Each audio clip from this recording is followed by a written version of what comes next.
তোমরা সবাই? আশা করছি তোমরা প্রত্যেকে অনেক ভালো আছো।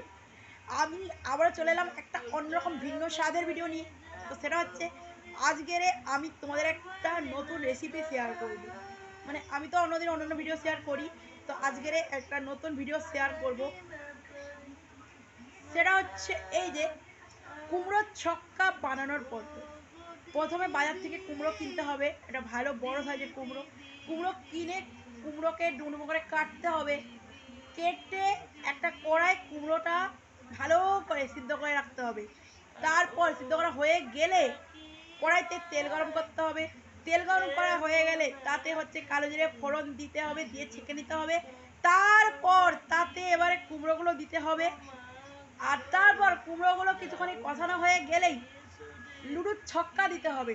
লুডুর ছক্কা দিয়ে দিলেই যখন লুডুর ছক্কা ভালো করে রান্না হয়ে আসবে, তারপরে নামিয়ে ওপর থেকে ঘি গরম মশলা ছড়িয়ে পরিবেশন করো কুমড়োর ছক্কা। ধন্যবাদ।